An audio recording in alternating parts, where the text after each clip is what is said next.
Continuando o vídeo, teve um problema técnico aqui, mas vamos lá. Romanos 3,31, como eu havia falando, Romanos 3,31.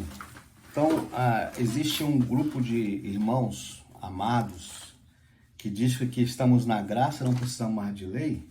Então, eu quero só concatenando com o que já foi dito, o 3,31, Romanos 3,31, Paulo vai dizer assim, ó, anulamos, pois, a lei pela fé? Não. Olha o que Paulo diz, anulamos, pois, eliminamos a lei pela fé? Paulo diz, não fazemos isso. De maneira nenhuma, antes confirmamos a lei. Romanos 3,31, abra na sua Bíblia. Então eu não posso dizer que aquilo que Deus santificou, aquilo que Deus estabeleceu como regra, como regulamento, acabou. Porque eu sou salvo, você é salvo quando nós aceitamos o sacrifício de Cristo na cruz do Calvário. Nós somos salvos para obedecer. Eu não fui salvo para viver uma vida de desobediência. Tá bom, meu irmão? Então, tenhamos aí a sabedoria de que o que Deus ele realmente santifica, ele separa para uso sagrado. E o próprio Jesus diz que o sábado, por exemplo, da lei de Deus, é o quarto mandamento, ele chama esse dia de meu dia santo. Olha isso. Isaías 58, se você abrir a sua Bíblia aí, Isaías 58, abra a sua Bíblia, vamos deixar que a Bíblia fale. Isaías 58, 13 e 14. 58, 13 e 14, mas eu quero ler só o 13. Se desviares o pé de profanar o sábado, de cuidar dos teus próprios interesses, no meu santo dia, é Jesus que está falando. Ou seja, Deus santificou, isso está na lei de Deus. Quem é o homem? Não há mortal nessa terra. Não há mortal nessa terra que possa tirar a santidade da lei de Deus, tirar a santidade do que Deus santifica como o sábado. Ele quer que eu e você sejamos santos, separados para uso sagrado. Não há mortal. Se alguém te disse, alguém está te dizendo que eu não preciso mais de guardar a lei, que eu estou na graça, a Bíblia não ensina isso. Ok? A Bíblia não ensina isso. Bom, as pessoas dizem que tem pessoas que acham que estar na graça não precisa de lei, já falamos isso, mas a graça sempre existiu, ok? A graça sempre existiu. Aonde abundou o pecado, superabundou a graça de Deus. Tá? A Bíblia diz em Romanos 5:20, abra sua Bíblia aí, em Romanos 5, versículo 20. O Romanos 5:20, Paulo vai dizer aqui, ok? Sobreveio a lei para que avultasse a ofensa, ok? Mas aonde abundou o pecado, capítulo 5, versículo 20 de Romanos.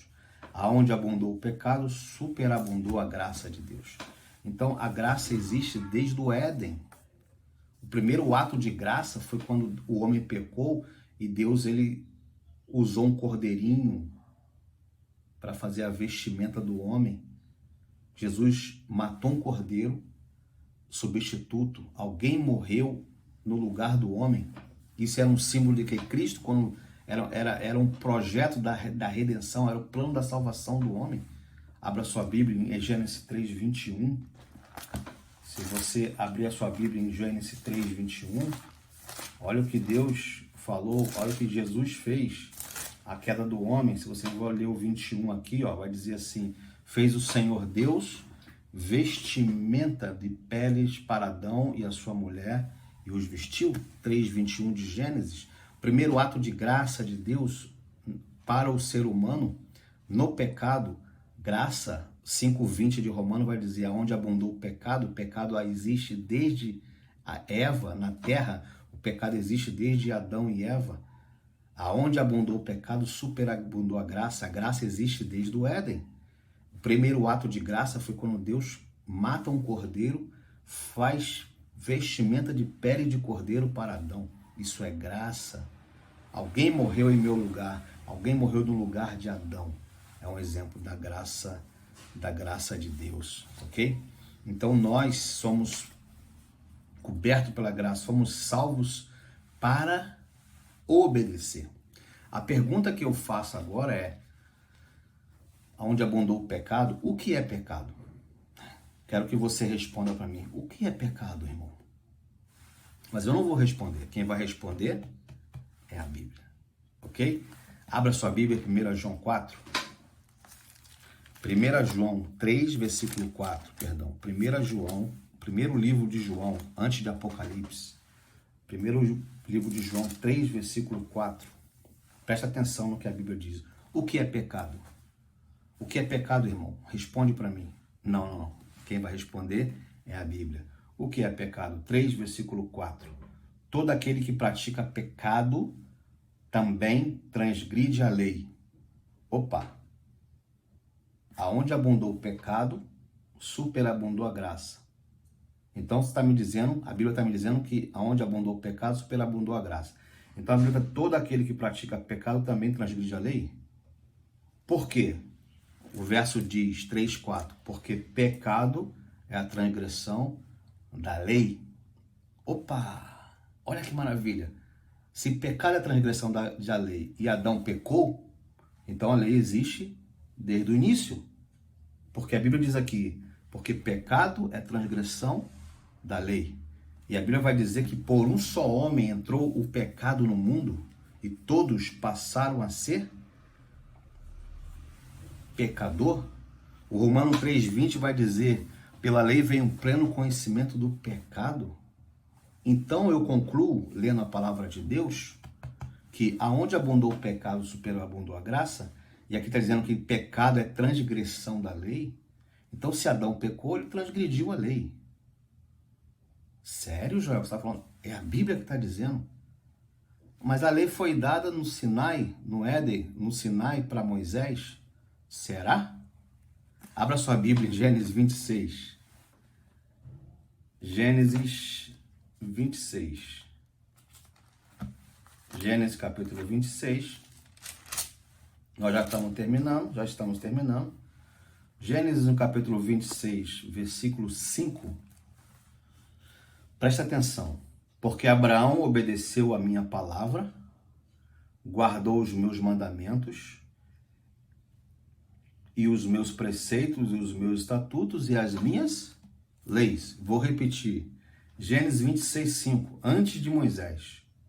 Porque Abraão obedeceu a minha palavra, guardou os meus mandamentos, os meus preceitos, os meus estatutos e as minhas leis.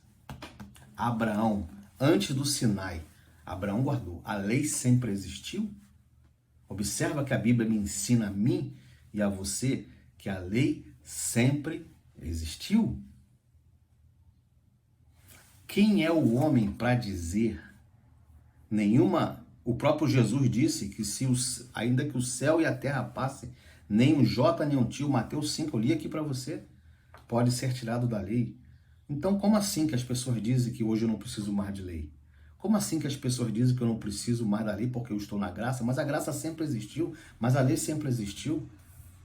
Irmãos, por favor, em nome de Jesus, nós vivemos na graça. Sempre existiu a graça, a salvação é pela graça, mas a graça existe junto com a lei existe junto com a graça, sempre foi assim. Essa conversa de que hoje eu estou na graça e não preciso de lei, isso é mentira. A Bíblia não ensina isso. Por favor, em nome de Jesus, não creia nisso. Eu acabei de provar aqui para vocês, volta o vídeo e veja os textos que eu te disse, que eu li para você, ok? Quem será? Romanos 2,13. Preste atenção aqui. Romanos 2,13. Vamos lá. O livro de Romanos, capítulo 2, versículo 13. Nós somos justificados não porque ouvimos a lei, mas porque praticamos a lei. 2,13 vai dizer assim, ó. Porque os simples ouvidores da lei não são justos diante de Deus, mas os que praticam a lei hão de ser justificados. Romanos 2, versículo 13. Vou ler de novo. Porque os simples ouvidores da lei não são justos diante de Deus, mas os que praticam a lei, esses serão justificados. Ué, se a lei não precisa mais, se a lei acabou na cruz e o crente não precisa mais guardar a lei, não precisa mais guardar os mandamentos de Deus, Paulo então ele se contradiz. Paulo então é louco para falar que os que ouvem a lei não são justificados, mas aqueles que praticam a lei. A Bíblia se contradiz, irmãos? Claro que não. A Bíblia não se contradiz. A palavra de Deus não se contradiz.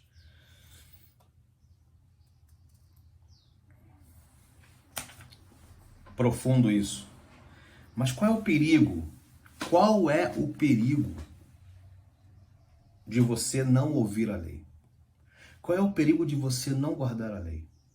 Qual é o perigo? Se eu estou na graça, eu não preciso mais de lei. Qual é o perigo de eu fechar os meus ouvidos e deixar de guardar, de obedecer a Deus, de não mais ouvir a lei? Eu vou te dizer, eu não. A palavra de Deus vai te dizer, ok? Provérbios 28. Abra a Bíblia em Provérbios, capítulo 28. Não sou eu, é a Bíblia que diz. Irmãos, com muito amor e carinho, eu digo isso para você. Por favor, ouça a palavra de Deus. Provérbios 28, versículo 9. Tá? 28, versículo 9. Leia comigo, abra sua Bíblia aí. Deixa o Espírito Santo de Deus falar ao seu coração. Os que desviam o ouvido, preste atenção, os que desviam os ouvidos de ouvir a lei, até as suas orações serão abomináveis. Paulo vai dizer, ali na 2,13 de Romanos, os que ouvem a lei não são justificados, mas os que praticam a lei é que são justificados. E o perigo de eu entrar por esse viés, dizer que a lei foi abolida, que não existe mais lei, que eu estou na graça, não preciso mais obedecer a lei, esse aqui é o perigo. Olha o que a Bíblia fala, Provérbios 28, versículo 9. Os que desviam os ouvidos de ouvir a lei, até as suas orações será abominável. Isso é muito sério, meu irmão. Isso é muito sério. E aí João, 1 João 2,4, eu quero ler a Bíblia para você. Olha o perigo. Olha o perigo que você entra se você realmente der ouvido a essas falácias que são pregadas muitas vezes dentro da igreja, usando a Bíblia. Usando a Bíblia. 1 João 2, versículo 4, olha o perigo. 2, versículo 4 vai dizer assim: aquele que diz, eu conheço e não guardo os mandamentos de Deus, é mentiroso e nele não está a verdade. Irmãos, não sou eu que estou falando, é a Bíblia. 1 João 2, versículo 4. Abra sua Bíblia. Deixa Deus falar ao seu coração. Aquele que diz, eu conheço, mas não guarda os mandamentos de Deus, é mentiroso e nele não está a verdade. Você conhece algum pastor, algum líder de igreja, algum irmão de igreja que tem 50, 30, 40 anos na igreja, que é líder, que tem ensinado que a lei de Deus não precisa mais ser guardada? Você conhece algum presbítero, padre, algum apóstolo que diz que a lei não precisa mais ser guardada? João 2, 1 João 2,4 diz, aquele que diz que eu conheço, é líder da igreja, eu conheço, mas não guardo os mandamentos, é mentiroso e nele não está a verdade. Irmãos, isso é Bíblia, isso é a palavra de Deus. A pergunta que eu faço é por que há tanta resistência quanto a este assunto? Por que há tanta resistência para não se guardar a lei de Deus? Por que a grande maioria das pessoas são levadas a acreditar que a lei de Deus foi cravada na cruz? Isso não é verdade, irmãos. Eu acabei de ler, volta esse vídeo e veja os textos que foram lidos. Mas isso já estava previsto. Isso já estava previsto na Bíblia. O livro de Daniel e de Apocalipse são livros proféticos.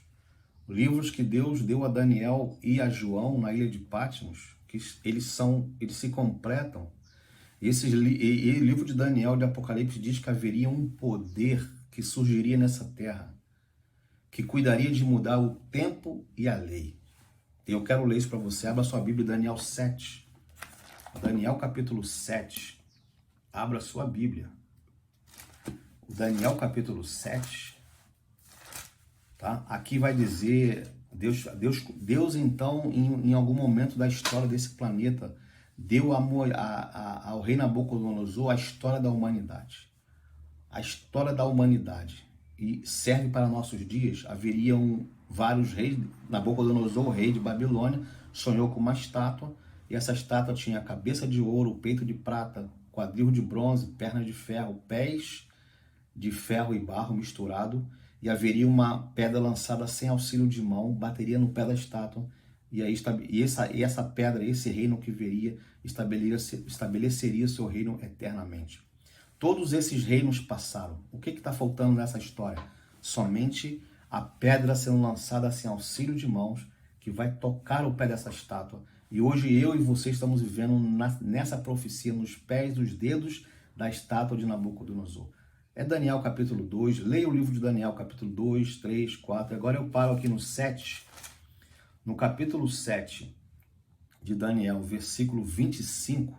Esse poder que seria estabelecido nesse mundo, proferirá palavras contra o Altíssimo, magoará os santos do Altíssimo, e lhes serão entregues nas mãos, e cuidará de mudar os tempos e a lei. Esse poder que seria estabelecido neste mundo estaria envolvido, estaria interessado em mudar os tempos. Quando a Bíblia fala em tempos aqui, ó, no original hebraico, tempos aqui é calendário, ok? Então, proferirá palavras contra o Altíssimo. Eu quero ler do 24. Os 10 chifres correspondem a 10 reis que se levantarão naquele mesmo tempo, e depois deles levantará outro, qual será diferente dos primeiros, e abaterá 3 reis. Isso aqui é profético. Tá? Um poder se levantaria e abateria dos 10, 3, a ponta pequena. Isso é um estudo profético, nós vamos falar ainda. Mas o 25, esse poder proferirá palavra contra o Altíssimo, magoará os santos do Altíssimo, e cuidará de mudar os tempos, calendários e a lei.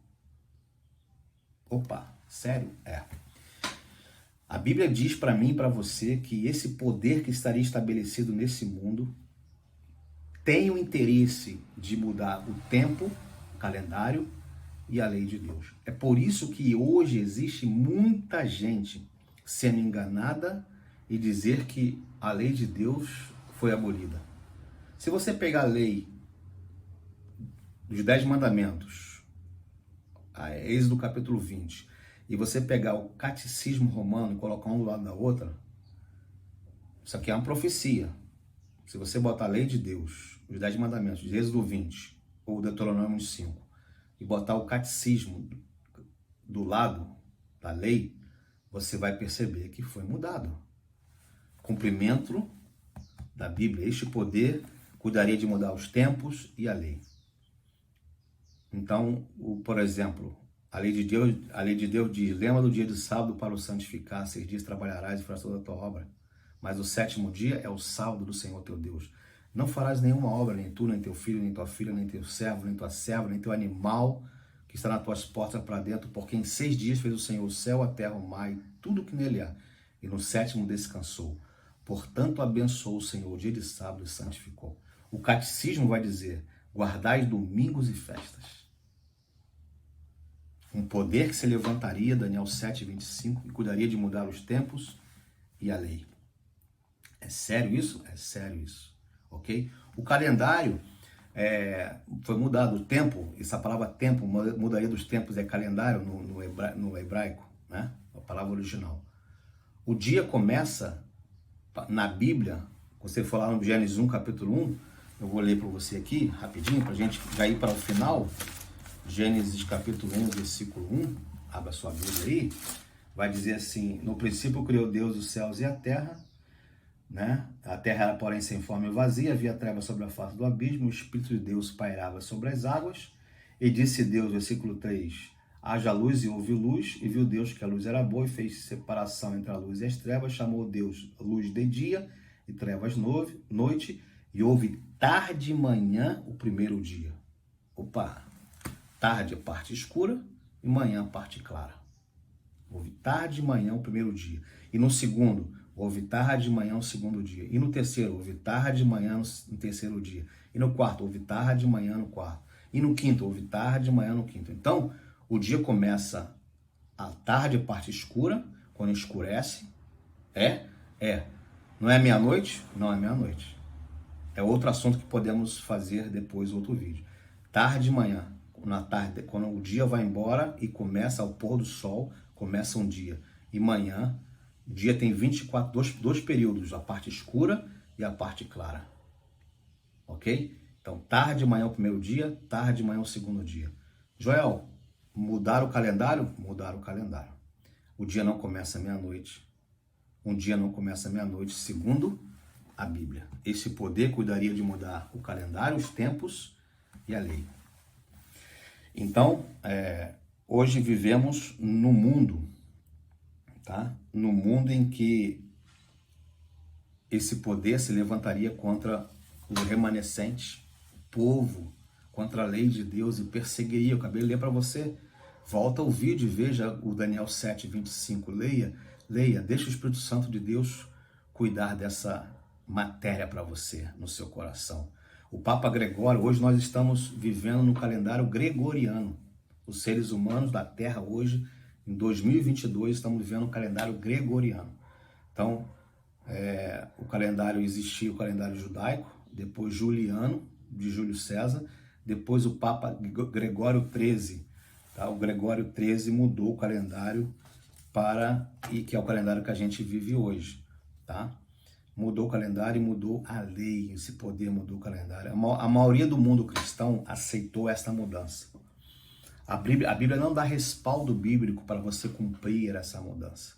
Então o dia termina na parte escura, começa outro dia, e na parte clara, quando escurece, começa outro dia, não na meia-noite.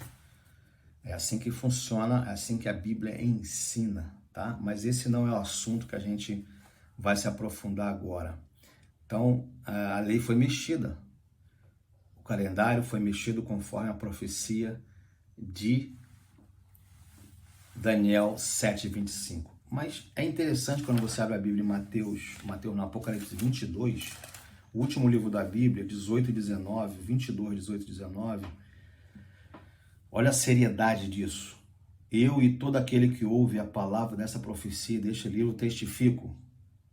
O livro de Apocalipse, capítulo 1, versículo 1, é palavra de Jesus Cristo, revelação de Jesus Cristo. Então, o Apocalipse foi Jesus citando para João. Escreve João. E ele diz assim, ó, na conclusão do livro, 22, 18 e 19. Eu e todo aquele que ouve as palavras dessa profecia deste livro, testifico. Presta atenção. Se alguém lhe fizer qualquer acréscimo, Deus lhe acrescentará os flagelos escritos nesse livro. Se alguém tirar qualquer coisa dessa palavra, da palavra deste livro, dessa profecia, Deus tirará a sua parte da árvore da vida, a cidade santa das quais que se acham escritas neste livro. Se alguém acrescentar, Deus acrescentará os flagelos